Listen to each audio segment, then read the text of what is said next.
to me and to the members of the police community with whom I serve. Many of our families and friends work in Butler Township, and our police force works very hard day in and day out to ensure their safety and to maintain the peace and safety of all who come into the township. The events that ultimately played out were horrific and tragic. A man lost his life, his family lost a husband and a father. People's lives were changed forever. I had the unique perspective of wearing two hats for this rally. As an ESU member and assistant team leader of the sniper unit, I took part in some of the planning meetings, which included interaction with the Secret Service. On the day of the event, I worked as a Butler Township officer, assisting with traffic control to ensure that the roads and intersections were clear for the arrival and departure of the motorcade. I would like you all to know that I, my fellow township officers, and ESU team members are committed to doing all that we can to help prevent similar tragedies from taking place in the future. We have voluntarily participated in numerous interviews with state and federal investigators, including those of this task force. We have done so to be transparent and to do what we can to help make political rallies and public events safer, and most importantly, to prevent the lives from being shattered whenever evil men are determined to pursue evil deeds. Thank you.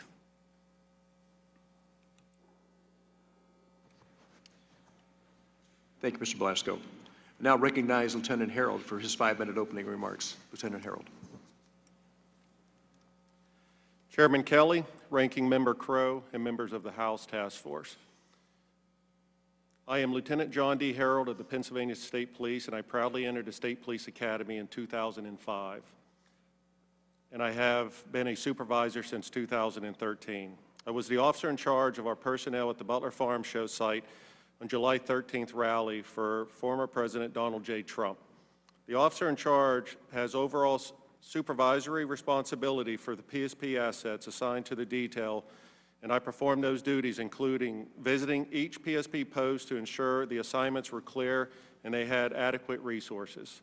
I also took part in planning meetings for the rally for former President Trump with Secret Service and local law enforcement, as well as preparing PSP's operation plan for the Butler Farm Show site. I appreciate the opportunity to join you today to discuss the event as it pertains to the state police. The state police is a full-service police department composed of 4,562 sworn members, 1,616 civilian employees providing various law enforcement services to communities and local, county, regional, state, and federal partners. The state police operates independently from our local partners and works together with full and part-time local enforcement agencies, but we do not have administrative or operational oversight over local law enforcement agencies or county sheriff's office. We have always and will continue to work with our local enforcement partners at local and federal level to protect public safety.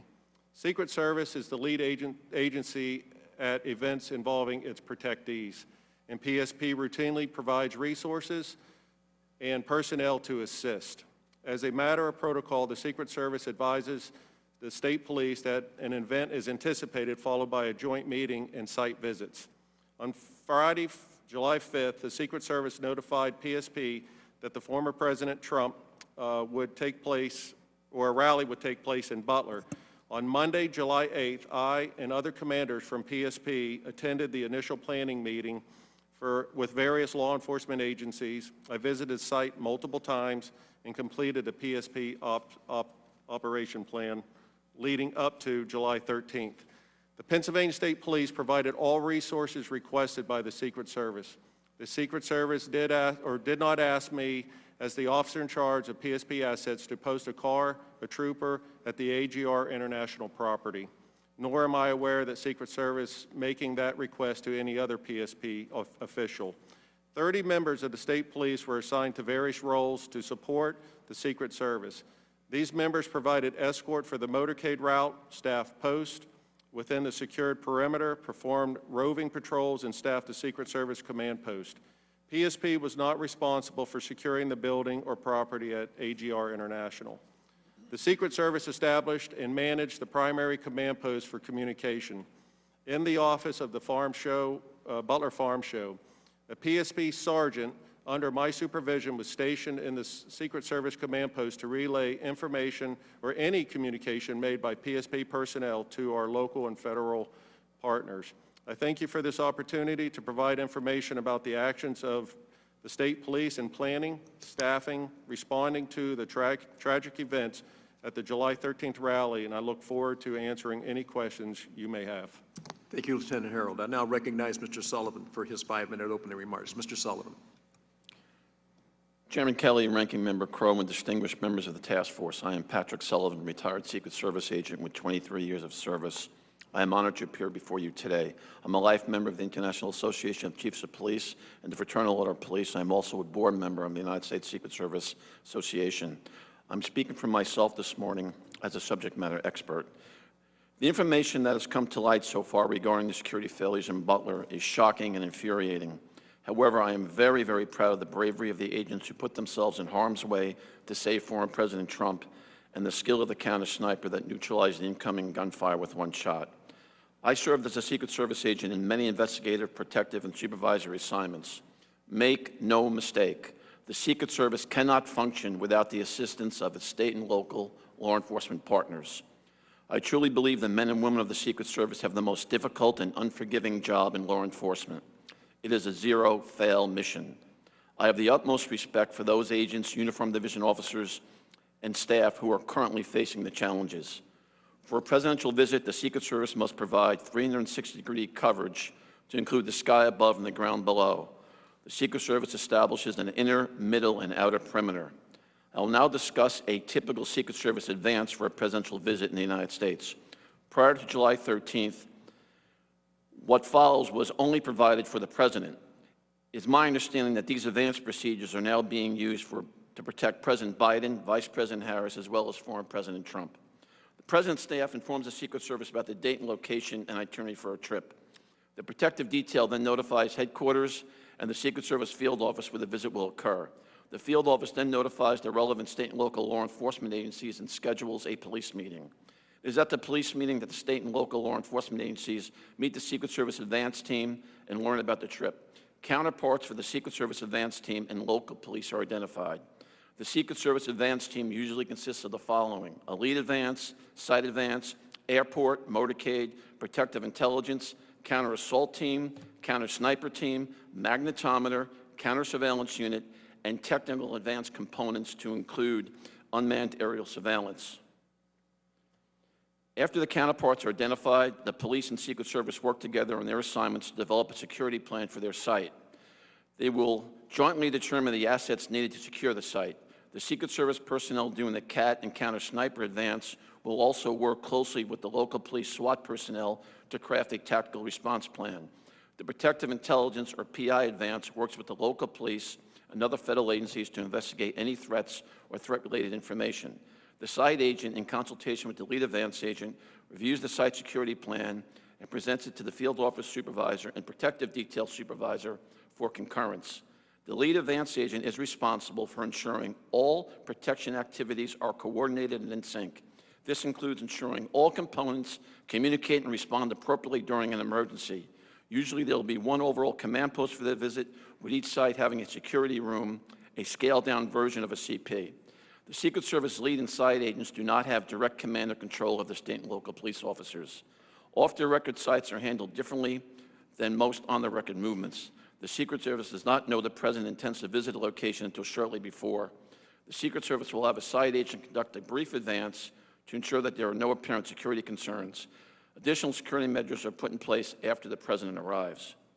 In closing, I would like to suggest Congress consider expanding the statutory authority of the Secret Service to ensure the agency can make the most informed decisions possible. The United States is facing a hyper-dynamic threat environment, and the Secret Service must be certain it is receiving all relevant threat information. The failure of most Secret Service personnel in Butler to be informed about the specific threat facing former President Trump stands out. Currently, there is no statutory requirement mandating federal, state, and local agencies must report to the Secret Service information concerning threats against the President or other protectees. There are agreements in place and memorandum of understanding to allow the transfer of such information, but no legal mandate to do so. In my opinion, The law must clearly state such information must be immediately provided to the Secret Service to take whatever steps it deems necessary to conduct an investigation and follow-up. For example, the FBI has exclusive jurisdiction to investigate a conspiracy to assault or kill the president before the attack takes place. Since the Secret Service is responsible for protecting the president, it should be part of all such threat investigations so it can take appropriate steps to prevent an assassination. And finally, the FBI has authority under current law to seek the assistance of any federal, state, or local agency, including the military, to help investigate an assassination or assassination attempt after the fact. I believe the Secret Service should have similar authority to call for such assistance to prevent an assassination or assassination attempt. That concludes my statement. Thank you very much. Thank you, Mr. Sullivan.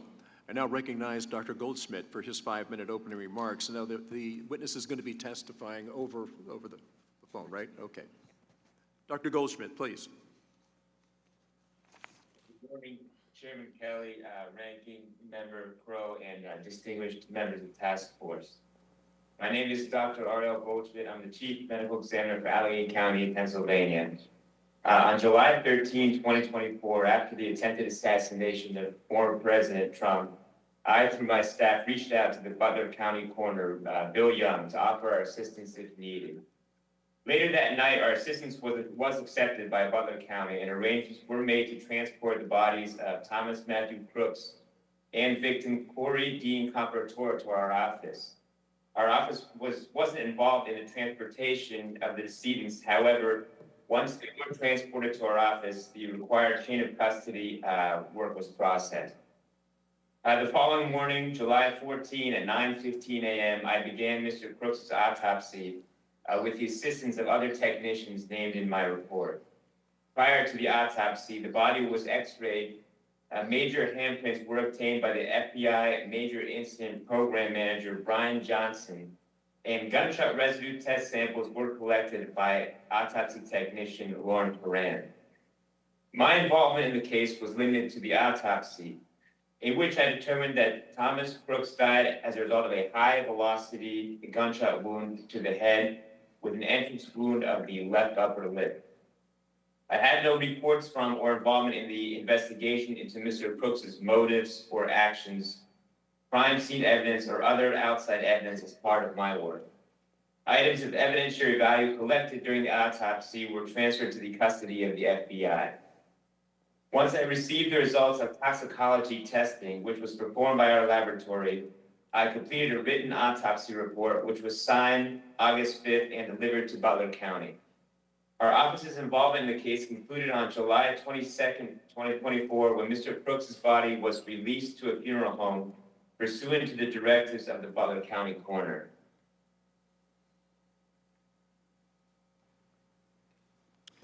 Thank you, Doctor. Now we're going to move to member questions under the 5-minute rule, and I'm going to recognize myself for 5 minutes of questions. First, we're going to show a video to get things started. The footage you are about to see is from this dash cam of a Pennsylvania State Police patrol car on July 13th. This footage has never been released to the public, and it has been edited to show relevant parts. The video, as you will see from the timestamp in the upper right-hand corner, begins at 18:08 or 8 minutes after 6 p.m. In the first 12 seconds of the video, you will see a figure circled in red crossing the roofs of multiple AGR buildings. This man is Thomas Crooks. You will then see the patrol car begin moving toward the AGR buildings, and we lose sight of Crooks, but about 19 seconds into the video, he reappears.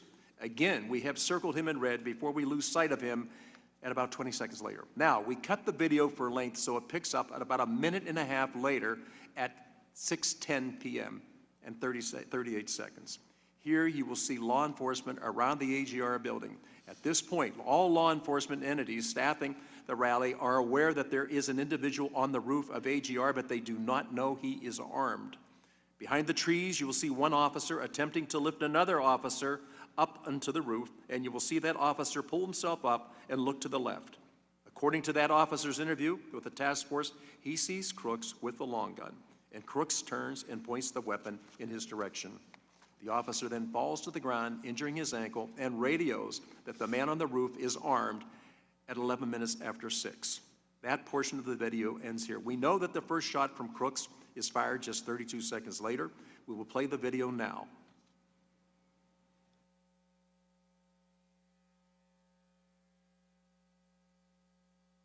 This will take about 51 seconds.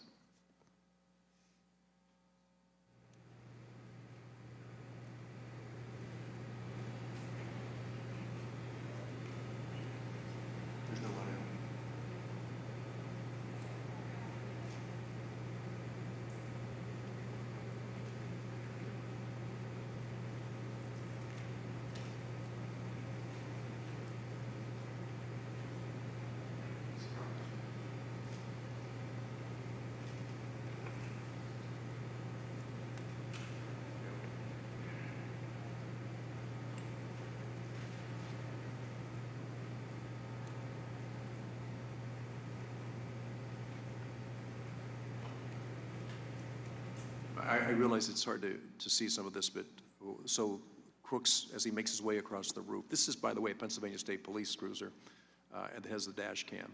So you were able to see some things that nobody else was able to see, but I know it's difficult. Lieutenant Harold, I'm going to direct the first line of questioning to you since this is state police footage. Footage and evidence show that Crooks was on the roof of the AGR building for over 3 minutes before shots were fired. Lieutenant Harold, please describe those few minutes leading up to the shots fired from your vantage point. My position when the shots were fired, I was behind the stage. I can't answer to any questions regarding Mr. Crooks on the roof because I did not have that information. I was behind the stage. It was very loud, and if it was transmitted over our portables, I did not hear that. But I had returned to my car briefly once the former president had taken the stage to retrieve a cell phone that had FirstNet, and then I was returning back to the stage when the first shot rang out. Officer Blasco, same question.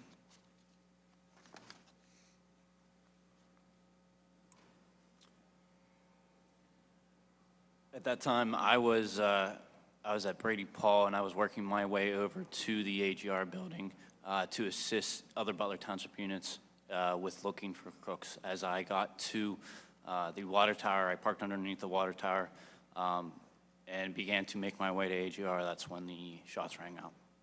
Thank you. Commander Lenz, you were reportedly the first person to call out shots fired over the radio. Were you aware that someone was on the roof or that he was armed prior to the shots being fired? Also, please describe those few minutes leading up to shots fired from your vantage point. For the first two questions, yes, I was aware through radio traffic that there was somebody on the roof and also that he was armed. The first report that there was somebody on the roof came on a different radio channel than the tactical units were operating, which would be PD Ops 3, and that transmission at 18:08 and 20 seconds is somebody's on the roof. At 18:09, I made a phone call to the PSP sergeant in the Secret Service Command Center and relayed the information that there was a suspect on the roof of the AGR building. There was some additional radio traffic from the Butler Township police units, and at 18:11:03 hours on that PD Ops 3 channel, again, not the channel the tactical units were operating, is the Butler Township unit that reports he is armed. I believe he says, I see him, he's laying down, and he has a long gun. So my actions for that, at that point, the gentleman on the roof clearly is a threat, and I radioed to our quick reaction force to deploy them to the AGR complex to begin to address that threat. Prior to me finishing that radio transmission, you can hear the shots being fired through my open microphone. Okay. You know, I have a problem going back to the actual sighting of Mr. Crooks more than once and way before 11 minutes after 6. I think that one of the things is the panel has heard from different people at different times is of the thousands of people that were on the grounds that day, there is repeatedly one person that keeps standing out in the back and forth, all the different communication.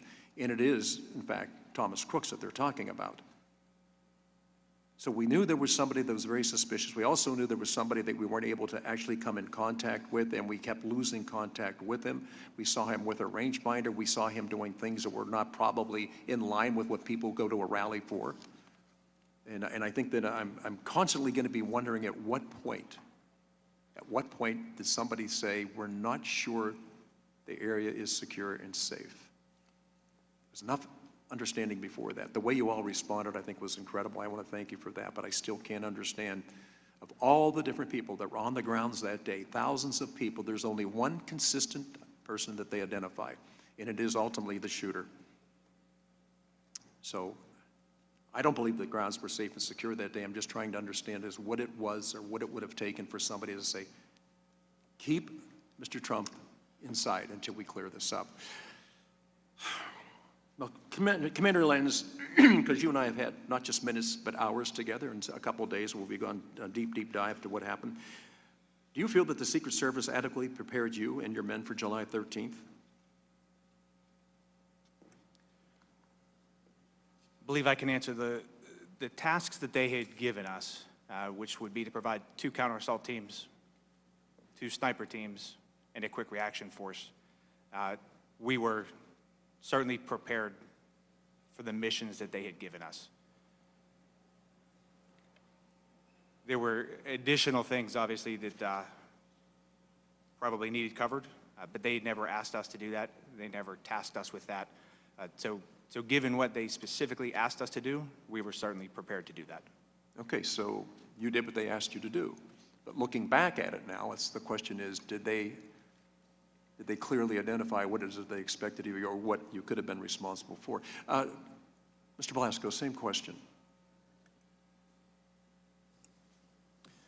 So I took my direction from Commander Lenz, and of the things that we were asked to do from my direction from Commander Lenz for the pre-planning stages for the sniper teams, I would feel that I did what was requested of me from Commander Lenz.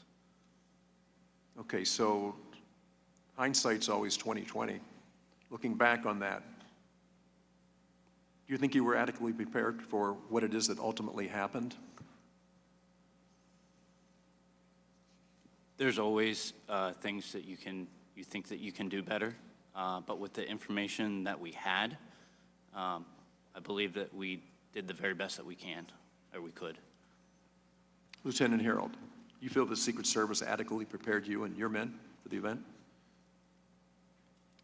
The Secret Service, after meeting with them at the site and going through what they requested PSP to do, was primarily the security of the farm show inside the fence line. So adequate troopers, I had 30 troopers inside that fence line once the motorcade arrived, and I feel that with them being the lead and we were in a request assist function, we provided what they asked for and we secured the inner perimeter of the farm show grounds. Yeah, I think with local law enforcement, I think you did everything that you were tasked to do that day. But looking back and looking at the game films and say, you know what, there probably were other things we should have been clued in on from that. Just to ask all of you, when did you first meet with Secret Service and understand what your role was going to be that day? Looking at July 13th and working backwards from that Friday, Thursday, Wednesday, Tuesday, when did we get together to find out what we should do that day?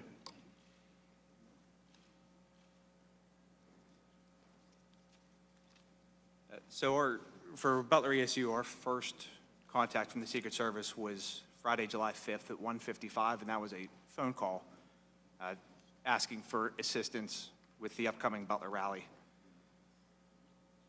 We then had a police planning meeting that was on July 8th, 2024 in Allegheny County, and during that meeting is where they relayed the information specific to their request. And at that point for Butler ESU, that was 2 counter-assault teams and a quick reaction force. Commander, tell me, where did that meeting take place? I believe it was the Allegheny County Emergency Operations Center.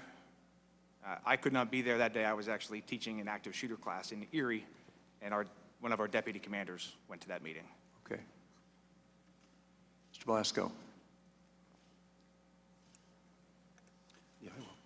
So again, we took, from that meeting, we took direction from Commander Lenz and the deputy commanders and team leaders, and we started to formulate a plan of what to do. But the first interaction that I personally had with the Secret Service would have been the July 11th walkthrough at the farm show grounds. Actually on the site? Yes, sir. Okay, that was my question. I know that you were in Allegheny County and they're getting ready for this, but who actually walked the site, saw what it was that needed to be done, and had determined a lot of things, including where the perimeter should be?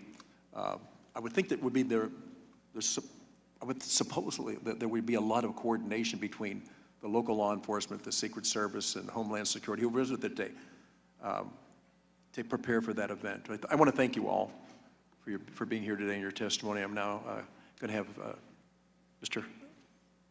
Crow has his turn. Thank you, Chairman. Mr. Sullivan, I wanted to start with you for a moment. I served in the Army before coming to Congress, and one of the principles of operations, as Mr. Blasco, I'm sure, is familiar, is you have to have unity of command and you have to have effective communications. Without unity of command and effective communications, a unit cannot operate. So one of the things I'm struggling with is this idea that there wasn't a single unified command station on site. The Secret Service did not establish that. Is that atypical in your experience? Would there normally be one command and control station to unify command and communications? Yes, that's very atypical. I am very surprised. Normally, there will be an overall command post for the entire visit. Then each site will have what's called the security room, where radio traffic pertinent to that individual site is controlled. And the command post, the overall command post, should be the state, local police, Secret Service, and other federal partners that may be assisting. So this is very unusual, that the way it turned out here at this site. Do you have any sense in this instance as to why that might occur? Are there instances where when you're conducting an event, you would do multiple command posts, or can you not see why that would be the case? Well, it's a misnomer, Congressman. The multiple command posts, the Secret Service always has security rooms at individual sites, and they may be termed a command post, but it's really a mini command post. There should be just one overall command post. Then each site has their own kind of communication center where information relative to that site will be transmitted. For example, the airport agents or security there really are not concerned what's happening at the other sites because they're only concerned about the airport. So there'd be a security room just for the airport site. It's probably safe to say that time and speed is really important, right? Because the idea behind that, and I don't mean to put words in your mouth, but the idea behind that is if there's something identified as being wrong, a suspicious person, that has to be very quickly communicated, right? Yeah, this is how it should happen. The protective detail is on one specific frequency, Secret Service frequency, and only the protective details on that frequency. The post standers are on a second frequency, and the tactical teams are on a third frequency, but the other tactical teams monitor all three frequencies at the same time. So if something happens, it's at the security room's responsibility to immediately go on the radio on the details frequency and say, there's an issue, remove the protectee from the stage or cover and evacuate. That's what's supposed to happen. And that's what's drilled into every Secret Service agent.